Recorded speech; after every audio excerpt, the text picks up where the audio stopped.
ቃል የተገለጠላቸው ተገልጦላቸውም ቢቻላችሁ በእናንተ በኩል ከሰው ጋር ሁሉ በሰላም ኑሩ የሚለውን የሮሜ የሰላም ዝማሬ የሚያስተምሩ በሚክዱትና አሳልፈውም በሚሰጡት ሰዎች ፊት ቆሞ ሰላምን እተውላችኋለሁ፣ ሰላሜንም እሰጣችኋለሁ፣ እኔ የምሰጣችሁ ዓለም እንደሚሰጥ ያለ አይደለም የሚለውን የኢየሱስን ቃል የሚሰብኩ በቫቲካን በጸጥታ ውስጥ የሚኖሩ የሰላም አባት ናቸው።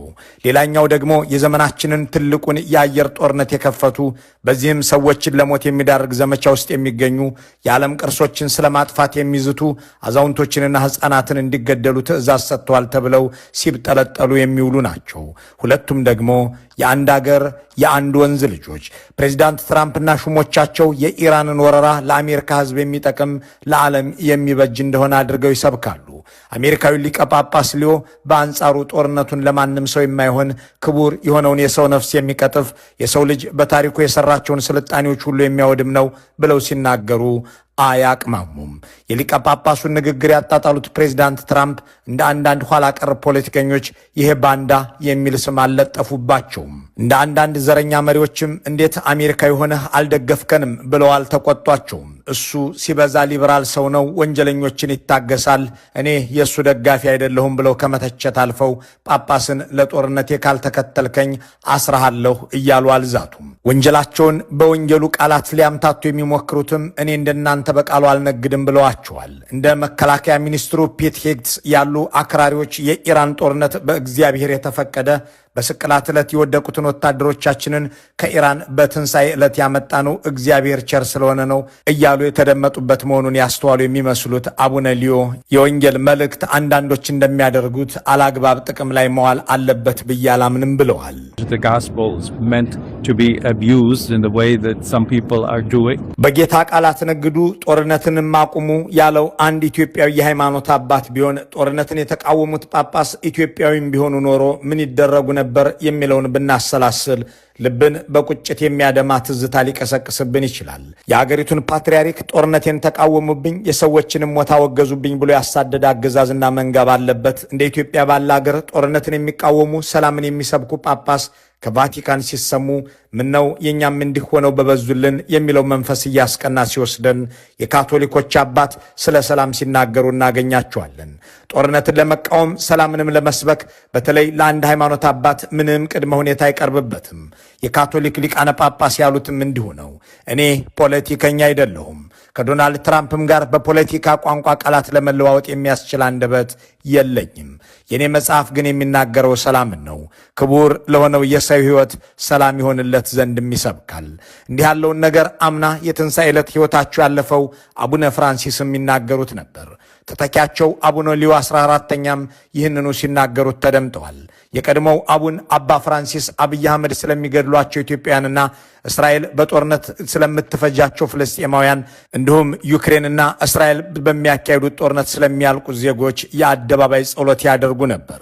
እሳቸው ሕይወታቸው ካለፈ በኋላና የአሁኑ የካቶሊክ ሊቀ ጳጳሱ ሊዮ 14ኛ ወደ ኃላፊነት ሲመጡ አብይ አህመድ ቫቲካን ሄዱ። የጠርሙስ ቅልማር ይዘውም እየከፈቱ ይችን ጠዋት ጠዋት ብላት ሲሉ ታዩ። ያ ጦርነቴን ያወገዘብኝ ጳጳስ እንኳን ሞተ ያሉ ይመስል ማልደው ቫቲካን ግቢ የተገኙት አብይ ሟቹን አባ ፍራንሲስን ቂም የያዙባቸው እሳቸው ሕግ ማስከበር፣ የህልውና ዘመቻ ወዘተ እያሉ ሕፃናትን ሲገድሉ ይህማ የሄሮድስ ተግባር ነው ብለው ለጸሎት በመውጣታቸው ነው።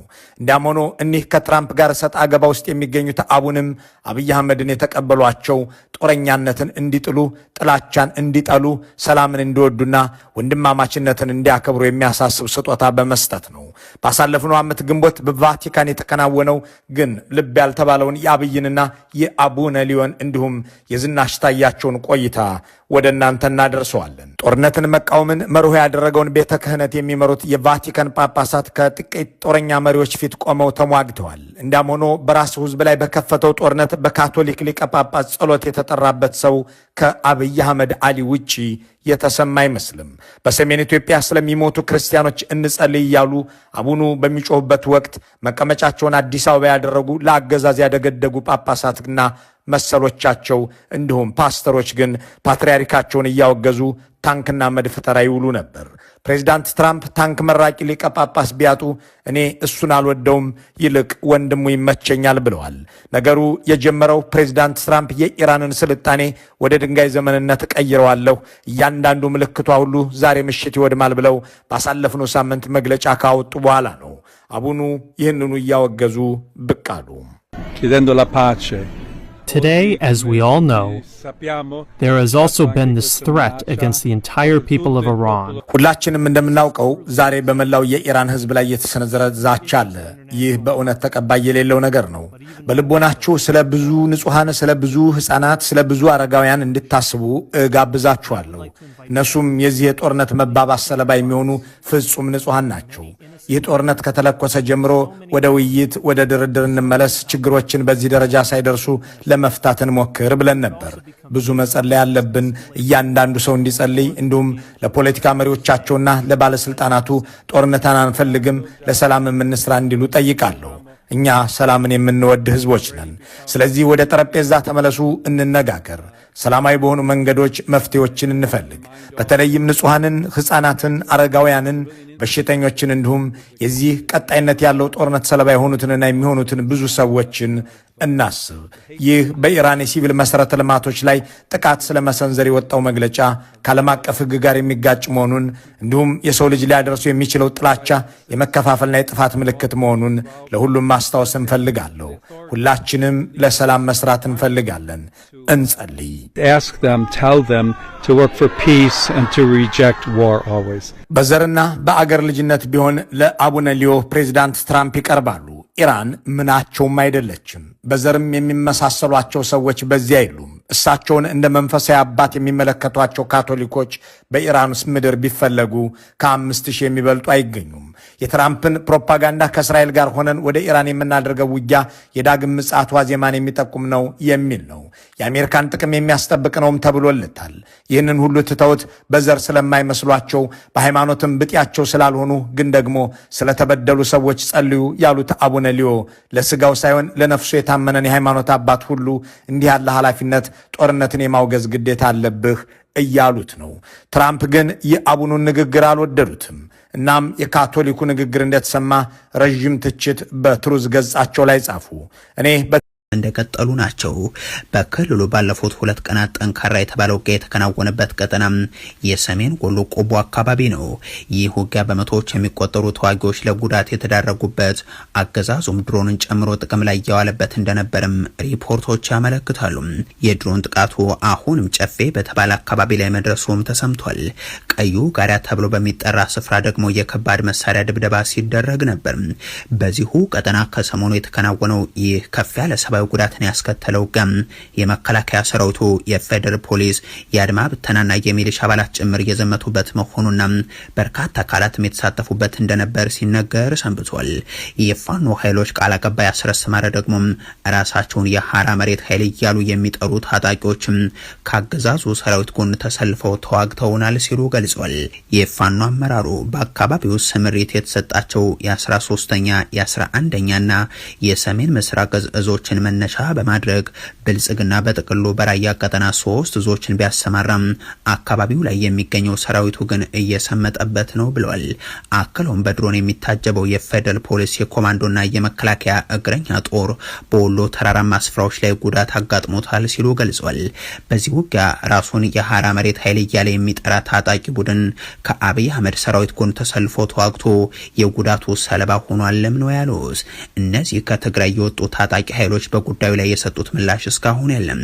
የሆኖ ሆኖ አገዛዙ በሀገሪቱ ውስጥ የሚያካሂዳቸው የእርስ በርስ ጦርነቱ ተሳታፊዎችን በየአቅጣጫው እያበራከተ ነው የቀጠለው። በዛው በአማራ ክልል የተለያዩ ስፍራዎች የምርጫ ድግሱን የሚያስፈጽምባቸውን አካባቢዎች ለማስፋት በሚል እያከናወናቸው የሚገኙ ዘመቻዎች የሌሊት ዘመቻዎችን ጨምሮ በርካታ ውጊያዎች መደረጋቸውም ታውቋል። ከደብረ ማርቆስ አቅራቢያ ሊባኖስ ተብሎ በሚጠራው የጎዛመን ቀጠና በተለይም ከአድማ ብተና አባላት ጋር የፋኖ ኃይሎች ያደረጉት ውጊያ፣ በዋግ ኽምራ ዞን ሰቆጣ አቅራቢያ የተከናወነው የተኩስ ልውውጥና ሌሎችም አብነት ሆነውም ይቀርባሉ። ጠቅላይ ሚኒስትር አብይ አህመድ በዛቻቸው ቀጥሏል። እንነቅላችኋለን እያሉ ሲናገሩ እናራግፋችኋለን እያሉም ሲያቀርቡ ተደምጠዋል። ሰውን በጉቶ እየመሰሉ አቅርበው በደም ነው የቆምኩት በጩኸት አልናወጥም ብለዋል። አትነቅሉኝም፣ አልናወጥም፣ አታሸንፉኝም የሚሉ ቃላትን ሰርክ እየደጋገሙ ለ8 ዓመታት ኢትዮጵያውያንን የመንቀል የማጉደልና ሀገሪቱን የማናወጥ ያገዛዝ ጊዜን አሳልፈዋል። ጠቅላይ ሚኒስትሩ 8 ዓመት ሙሉ ስላለመሸነፍ እየተናገሩ እንነቅላችኋለን እያሉ የዛቱ በእርግጥም ህዝብን እየነቀሉም ቀጥለዋል። በበርካታ ሀገራት 8 ዓመታት ማለት የሀገር መሪ 2 ተርም ስልጣን ዘመኑ ማብቂያም የበርካታ ስራዎቹ መገምገሚያ ቢሆንም አርሲ ላይ ሆነው 2 ጉዳዮችንም አንስቷል። አንድም የጥፋት መንገድ ነው ሀገር ያፈርሳል በሚል የጠቀሱት ነው። እንዳሉትም በሀገሪቱ የመንቀልና የማራገፍ መንገድ የጥፋት መንገድ ነው። ሁለተኛው ደግሞ ዓለም እየተተራመሰ ነው ሲሉ የገለጹበት ነው። እዚህ ጋር ግን የመካከለኛው ምስራቅ ጉዳይ ለራሳቸው ለመካከለኛው ምስራቀኞች ትታችሁ ማዕከላዊ ኢትዮጵያ ላይ እንኳን ሰላም ስጡን የሚል ጥያቄ ቢነሳም ልክ ይሆናል። ህወሓት የማዕከላዊ ኮሚቴ ስብሰባውን ማጠናቀቁ ተነገረም። ፓርቲው ስብሰባውን ያጠናቀቀው የተለያዩ ውሳኔዎችን በማሳለፍ ነውም ተብሏል። ለ2 ቀናት ሲካሄድ የቆየው ይኸው የድርጅቱ የማዕከላዊ ኮሚቴ ስብሰባ በአክሱም ከተማ የተደረገ ሲሆን የተለያዩ ውሳኔዎችን በማሳለፍ መጠናቀቁን ለጉዳዩ ቅርበት ያላቸው ምንጮች ለኢትዮ ፎረም ገልጸዋል። ድርጅቱ በስብሰባው ላይ በያዛቸው እቅዶችና በወቅታዊ ጉዳዮች ላይ በጥልቀት በመወያየት አቅጣጫዎችና ውሳኔዎችን ማስቀመጡንም ያክላሉ። በዚህ መደበኛ የማዕከላዊ ኮሚቴው ስብሰባ ወቅት ከተነሱ ወቅታዊ ጉዳዮች መካከል በቀዳሚነት የሚጠቀሰው የክልሉ መንግስትን የተመለከተው እንደሚገኝበት የሚያነሱት ምንጮች በዚህም መሰረት የፕሪቶሪያው ስምምነት ያፈረሰው ማለትም ከጦርነቱ በፊት የነበረው አስተዳደር እንዲመለስ የሚለው በአንድ በኩል፣ በፕሪቶሪያው ስምምነት መሰረት የተቋቋመው ጊዜያዊ መንግስቱ ይቀጥል የሚለው ደግሞ በሌላ በኩል በጥልቀት የተመከረበት ስለመሆኑ ያነሳሉ። በመጨረሻም በ4 ተቃውሞና 1 ድምፀ ተአቅቦም ማዕከላዊ ኮሚቴው ለቅድመ ጦርነቱ መንግስት ድጋፍ ስለመስጠቱም ምክር ቤቶችም እንዲመለሱ በሚል ስለመወሰኑ ምንጮቹ ተናግረዋል። በሌላ በኩል የአማራና የአፋር ክልሎችን ጨምሮ ከጎረቤት ህዝቦች ጋር ያለው ግንኙነት እንዲጠናከር ውሳኔ ማሳለፉም ተጠቁሟል። ይህን የድርጅቱን ስብሰባ ተከትሎ ደግሞ የትግራይ ሰራዊት ቲዲኤፍ አመራሮች ስብሰባን በዛው በአክሱም ቀጥሎ እንደሚደረግ ምንጮቹ ገልጿል። ህወሓት የትግራይ ጊዜያዊ አስተዳደር ፕሬዝዳንት የሆኑት ጄኔራል ታደሰ ወረደም ወደ አዲስ አበባ አቅንተው ከሰሞኑ ለጠቅላይ ሚኒስትሩና ፊልድ ማርሻሉ እንደዚሁም ለቀድሞ አለቃቸው አቶ ጌታቸው ረዳ ያቀረቡትን ሪፖርትና ሹመታቸውን በተመለከተም የተቃውሞ መግለጫውን ማውጣቱ የሚታወስ ነው።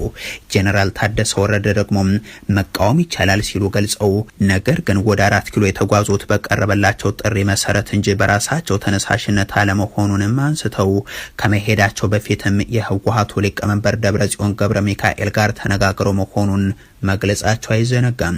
ሹመታቸውን እንዳይቀበሉ ጥያቄ ቀርቦላቸው እንደነበር፣ ሆኖም ይህንን ሀሳብ እንዳልተቀበሉትም እንደዚሁ ጄኔራሉ ሪፖርታቸውን በ4 ኪሎ ለአብይ አህመድ ሲያቀርቡ የታደሙት አቶ ጌታቸው ረዳ ደግሞ መንግስታችን ይመለስ በሚል በቀድሞ ድርጅታቸው ህወሓት በኩል እየተደረገ ያለውን እንቅስቃሴ እብደት ሲሉ ገልጸው ከደብረ ጽዮን ገብረ ሚካኤል ይልቅ ታደሰ ወረደ ይሻለኛል ማለታቸው ይታወሳል።